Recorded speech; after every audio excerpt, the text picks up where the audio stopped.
Students, we are going to start the new topic in the current chapter 5B, forms of business combinations. Right. In that, we are going to start the new topic. Right. हम एक नया topic देखने के लिए जा रहे हैं. It's a most important topic as far as your commerce industry is concerned. Right. आप जहाँ पे भी जाओगे, ये जो डिफरेंस है, ये जो टॉपिक है, वो आपको आएगा ही आएगा. That is for sure. Right. So you need to put up 100% concentration over here. Right. Okay. The topic is merger and amalgamation. Right.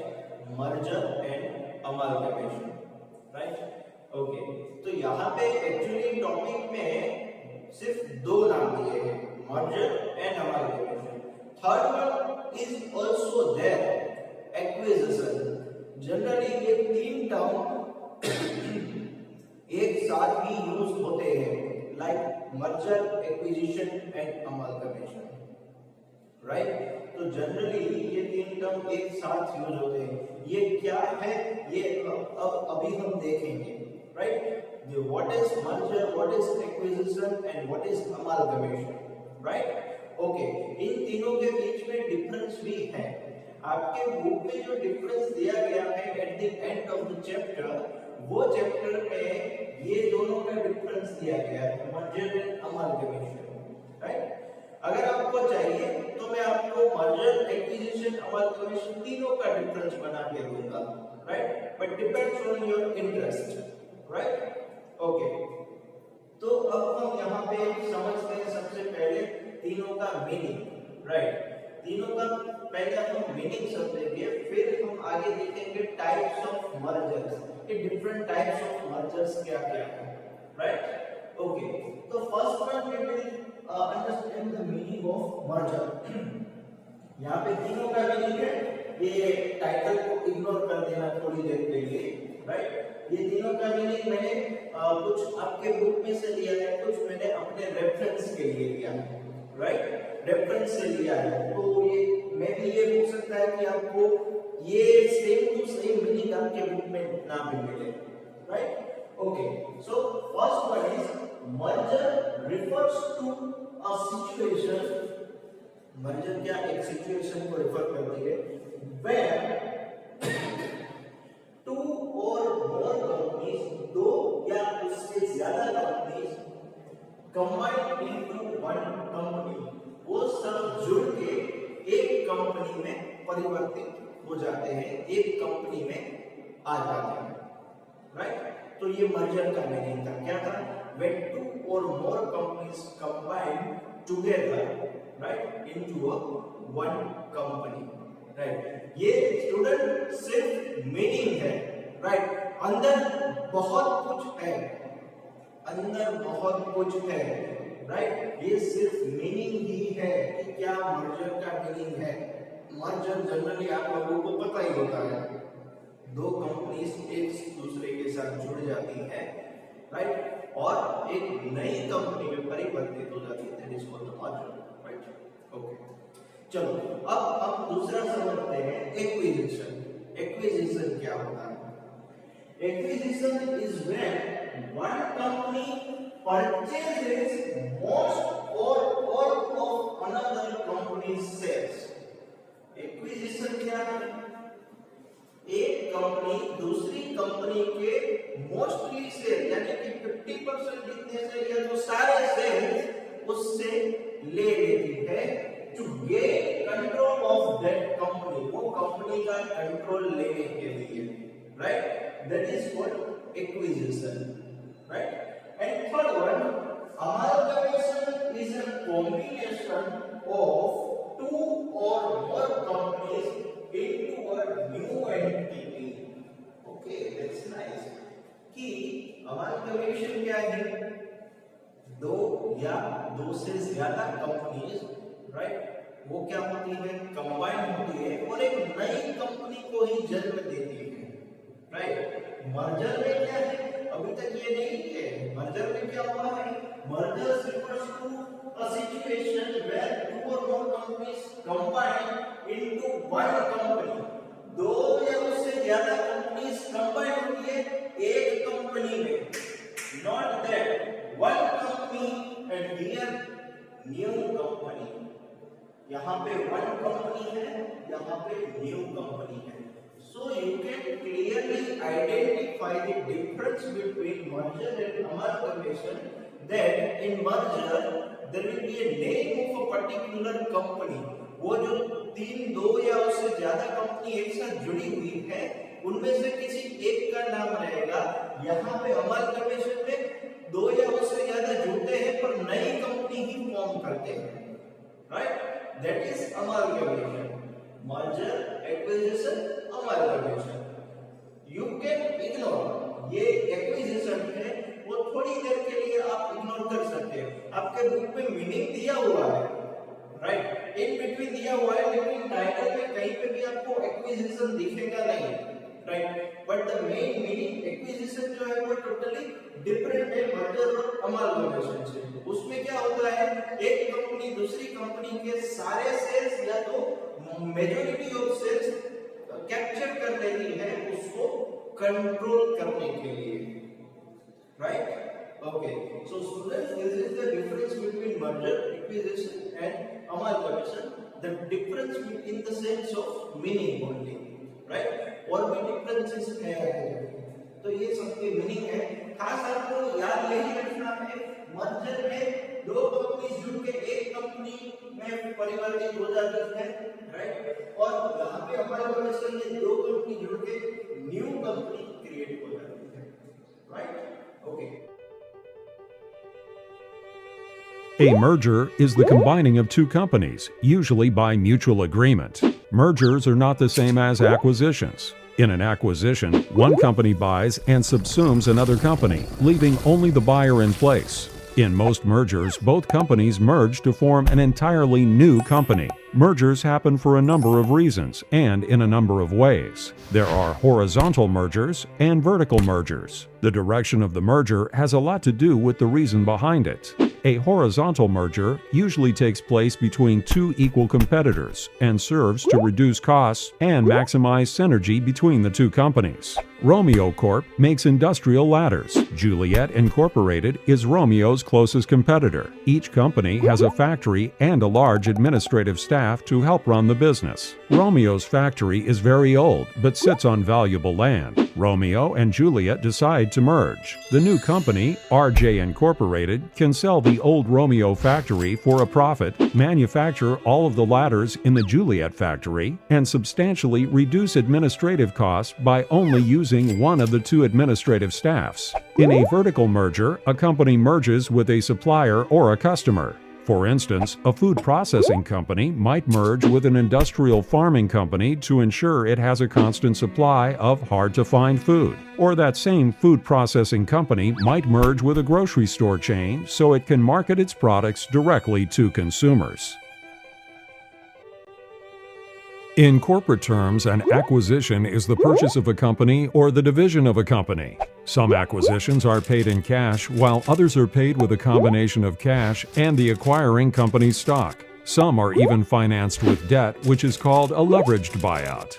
Acquisitions are often done by another company in a similar line of business who wishes to use the purchased business to improve its own operations. Sometimes a company may buy a direct competitor simply to control more of the marketplace. This may reduce its costs if the company can eliminate some of the duplicated overhead. Some acquisitions are done by companies in an unrelated field in order to diversify their business. An acquisition may also be done by a financial company or an individual financier primarily to resell the purchased company at a profit. This is similar to a person who flips houses. He or she buys the house, improves it, and sells for a profit. In a corporate situation, the buyer believes it can improve the company and raise share price, creating profit when sold. Acquisitions can be considered friendly or hostile. When the board of directors approves the purchase before it happens, the acquisition is considered friendly. This kind of deal usually goes through in a transparent and cooperative manner. A hostile acquisition or hostile takeover occurs when the board rejects the offer, but the buyer tries to purchase the company anyway by buying a controlling amount of stocks. This usually results in an incomplete acquisition, where the buyer can control the company even without fully acquiring it. An amalgamation in corporate finance is a combination of two or more businesses into a larger company. In the world of accounting, amalgamation is a combination of financial statements, sometimes also called consolidation. Let's look at the types of business combinations that exist.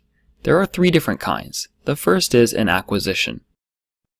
With an acquisition, a company acquires more than 50% of another company's shares, and the two companies both continue to survive.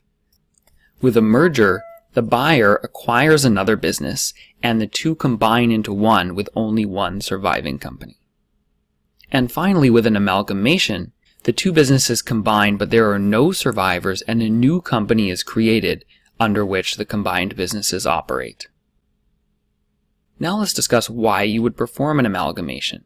In corporate finance, the reason to perform an amalgamation is to achieve cost savings, also known as synergies. It is also helpful for entering a new market or getting into a new line of business. The benefits of amalgamation can be access to new markets, new technologies, and new clients. It also could allow for cheaper financing for a bigger combined business. There can be cost savings or synergies that are achieved through bargaining power with suppliers and clients. And finally, you may be eliminating competition. Amalgamations require a lot of work from investment bankers, lawyers, and accountants, as well as the executives at the businesses that are involved in the transaction. The type of work includes financial modeling and valuation analysis to prepare for the transaction. It also includes a lot of legal work and accounting work. The lawyers, accountants, and bankers will all work together to come up with the optimal legal structure, to fund the transaction, and to make sure that the deal closes and integrates as smoothly as possible. Students, here are the types of mergers, right? First one is horizontal merger, second one is vertical merger, right? It's the same type as you had studied in the business combination chapter, that is of horizontal combination and vertical combination. Same type यहाँ पे है, कोई difference नहीं है. There is not a single point of difference, right?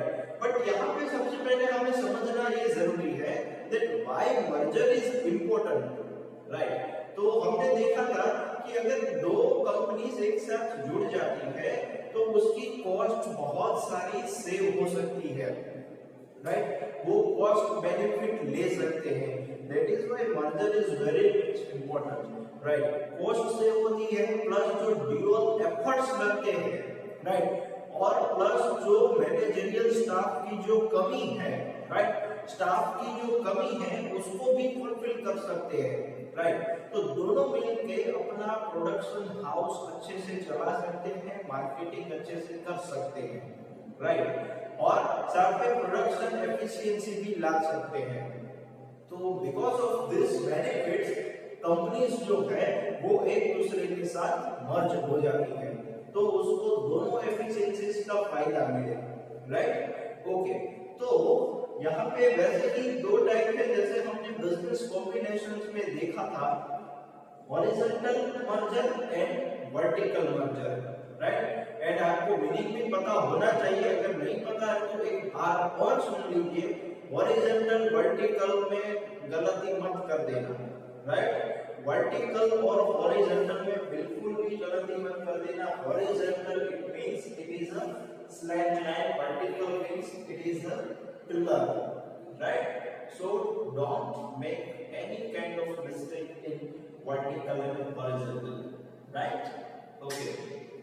So let's see the horizontal merger. What is actually the horizontal merger is when two or more firms, जब दो और उससे ज्यादा firms engaged in the same line of business or a similar line of activity, engaged in same line of business, same line है business की, right?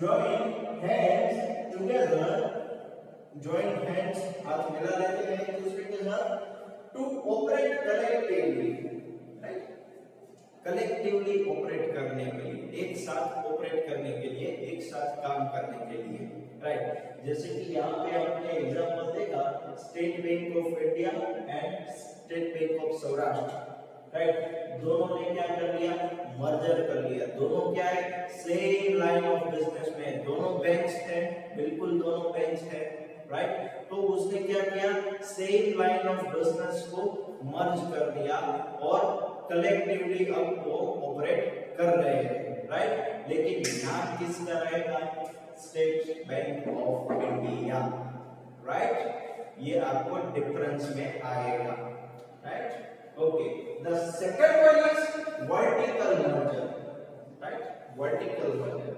Horizontal merger. Vertical merger का meaning when two or more firms engaged in the same line of business but operating at different stages, दो और उससे ज्यादा firms same line business की line जो है सेम है पर डिफरेंट स्टेजेस में है। जो मैंने आपको स्टेप समझाया था, first step, second step, third step, right. तो डिफरेंट स्टेजेस में है। कोई रॉ मटेरियल बनाता है तो वो रॉ मटेरियल बना के प्रोडक्शन हाउस में सप्लाई करता है, राइट। वो प्रोडक्शन करके सीधा जाने देता है उसके होलसेलर या रिटेलर के पास, राइट, और फिर वो कस्टमर को दे देते हैं। ये पूरा चेन है, राइट। तो डिफरेंट स्टेजेस में वो लोग हैं, right. Okay, different stages of production और डिस्ट्रीब्यूशन, राइट। डिस्ट्रीब्यूशन मतलब कि जो भी सेल्स है या तो कोई माल पहुंचाना है, right. Joint hands together to operate collectively, वो लोग एक दूसरे के साथ हाथ मिला लेते हैं कलेक्टिवली ऑपरेट करने के लिए, राइट। तो इसमें भी दो पार्ट हैं, राइट, अपस्ट्रीम एंड डाउनस्ट्रीम। जो हमने देखा था backward and forward, same to same है, कोई इसमें अलग चीज है ही नहीं। जो आपने कॉम्बिनेशन के टाइप्स में देखा था, ये सेम चीज यहाँ पे टाइप्स ऑफ मर्जर में है, राइट। तो आपको एक का एक वर्ड दो बार याद नहीं रखना पड़ेगा। आप एग्जांपल भी सेम लिख सकते हो बिकॉज़ तो चीजें सेम ही है, कोई डिफरेंस नहीं है उसमें, right. So upstream and downstream, upstream downstream, उसको दूसरा भी नाम कहा जा सकता है जैसे कि backward and forward, right. Okay, तो कॉटन मर्चेंट है, कॉटन मैन्युफैक्चर, जो कॉटन का मैन्युफैक्चरिंग करते हैं वो कॉटन प्रोड्यूसर के पास उसका टाई अप कर सकता है कि आपका जो भी कॉटन प्रोड्यूस होगा मुझे भेज दीजिए, मैं ले लूंगा। उसको बायर मिल गया, इसको सप्लायर मिल गया कि इसके पास से रेगुलरली मैं सप्लाई कर सकता हूँ, इसकी क्वालिटी अच्छी है, तो वो दूसरों को दे दे। उससे अच्छा है कि मैं उसके साथ टाई अप कर लूं, वो सिर्फ मुझे ही देगा और किसी को नहीं देगा, राइट। तो ताकि मेरे जैसे कपड़े या कॉटन जो है वो मैन्युफैक्चरिंग कोई नहीं कर सकेगा, राइट। तो उससे क्या कर लिया, टाई अप कर लिया, ये मर्ज कर दिया दोनों को, कॉटन प्रोड्यूसर को अपना लिया कि भाई हम दोनों कलेक्टिवली काम करेंगे, तू सिर्फ मुझे ही देगा, राइट। ओके, तो और मैं पूरा जो भी आपको तुम्हारा माल होगा वो मैं पूरा ले लूंगा, ठीक है। और कॉटन मैन्युफैक्चरर जो है वो नीचे की ओर होलसेलर और रिटेलर उसके साथ भी मर्जर कर सकता है। कैसे करेगा कि भाई हम मेरा जो भी मटेरियल है आप ले लो, राइट। आपको अच्छी क्वालिटी का माल बेचने को मिलेगा और मुझे रेगुलरली मेरा माल जो है सेलिंग होता रहेगा। दोनों चीजें, दोनों फायदे, राइट। और साथ में क्या हो गया, उसका कॉस्ट जो है वो बिल्कुल कम हो गया। एफिशिएंसी लगानी पड़ती ना, नहीं तो कॉटन मैन्युफैक्चरर को क्या करना पड़ता, एफिशिएंसी लगानी पड़ती, किसी को सेलर को ढूंढो, उसके साथ फिर प्राइस नेगोशिएट करो, वो प्राइस अगर नहीं बैठते तो किसी और को ढूंढो, राइट। वो कितना दूर है, कितना पास है, उसको माल मटेरियल पहुंचाओ, राइट। उसका पेमेंट रेगुलर आता नहीं आता, कितनी एफिशिएंसी, कितना टाइम बिगड़ता है ये चीज में। ये क्या हो गया, डील हो गई, मर्जर हो गया कि भाई मैं आपको दूंगा, बदले में इतने टाइम में पेमेंट देना वगैरह वगैरह, जो भी टर्म्स एंड कंडीशन डिसाइड होते हैं वो, राइट। तो उससे क्या हो गया, ये होलसेलर को अच्छी क्वालिटी का या रेगुलर सप्लाई मिल गया और इसको रेगुलर बायर मिल गया। सेम चीज ऊपर, राइट, प्रोड्यूसर जो है, कॉटन का प्रोड्यूसर है, उसको एक बायर मिल गया, उसको कहीं ढूंढने नहीं जाना पड़ा और इसको क्वालिटी सप्लाई मिल गया, राइट। तो ये सारी चीजें यहाँ पे हम उसको दर्शा सकते हैं कि कॉटन मैन्युफैक्चरर अगर अपवर्ड की ओर जाए कॉटन प्रोड्यूसर के पास, तो वो अपस्ट्रीम या तो फिर बैकवर्ड इंटीग्रेशन कहा जा सकता है, मर्जर कहा जा सकता है। और कॉटन मैन्युफैक्चरर अगर होलसेलर या रिटेलर के पास नीचे की ओर आता है, डाउनस्ट्रीम और फॉरवर्ड इंटीग्रेशन कहा जा सकता है, राइट। अपस्ट्रीम, डाउनस्ट्रीम और बैकवर्ड और फॉरवर्ड, राइट। ये चीज याद रखनी है, राइट। ये अपवर्ड इसलिए है क्योंकि एक स्टेप ये पीछे जा रहे हैं, right, that is why it is a backward. और ये एक स्टेप आगे जा रहे हैं माल मटेरियल को सेलिंग के लिए, right, that is why it is a forward, right. So it's very easy. Merger उसके दो टाइप, mainly horizontal, vertical में दो type, upstream and downstream, right? So it is conglomerate merger. जैसा कि हमने उसमें देखा था conglomerate combination. In the same way here it is one type, that is of conglomerate merger, right? And at that time I had already explained you that what is the meaning of conglomerate. तो अलग अलग चीजों में एक group बनाते हैं, उसको conglomerate कहते हैं, right. In the same way the conglomerate merger का मीनिंग है कि merge of unrelated businesses, unrelated businesses का मर्जर करते हैं, उसको कॉन्ग्लोमरेट मर्जर कहते हैं, राइट, जिसका कोई किसी के साथ लेना देना नहीं है, राइट। जैसे कि यहाँ पे आप एग्जांपल देख सकते हो, सारी मैन्युफैक्चरर जो है स्टील मैन्युफैक्चरर और सीमेंट मैन्युफैक्चरर के साथ मर्जर कर सकते हैं, right, that is called conglomerate merger, right. उसको हम कॉन्ग्लोमरेट मर्जर कहेंगे, जिसका एक बिजनेस के दूसरे बिजनेस के साथ कोई लेना देना नहीं है, राइट, पर फिर भी उसका मर्जर होता है। क्यों होता है? क्योंकि कई बार कंपनीज अलग अलग फील्ड में जाके अलग अलग फील्ड के में इन्वेस्टमेंट करके अपनी जो रिस्क है वो कम करती है, राइट। किसी फॉर एग्जांपल एक ही फील्ड में रहने से अगर वो फील्ड का डाउनस्ट्रीम मतलब डाउनवर्ड फॉल चला गया, उसका प्रॉफिट कम हो गया या कोई भी फैक्टर अफेक्ट हुआ, राइट, तो उसकी वजह से वो फील्ड अगर डाउन हो गया तो पूरा इनकम या सब कुछ बंद हो जाएगा, राइट, या तो बहुत डाउन चला जाएगा। तो उससे अच्छा है कंपनीज कई बार डाइवर्सिफिकेशन अपनाती है। डाइवर्सिफिकेशन मतलब कि एक से ज्यादा जगह में जाना, राइट, डाइवर्सिफाइड बिजनेस, राइट, कि सिर्फ कोई एक पर्टिकुलर बिजनेस नहीं है, उसके 3-4 बिजनेस है, कई लोगों के होते हैं, राइट।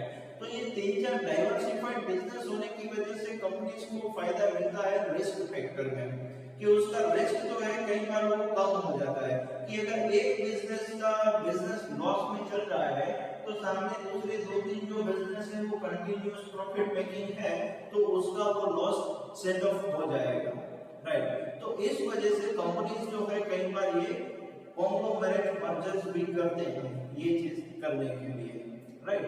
तो this is the conglomerate merger, right, okay.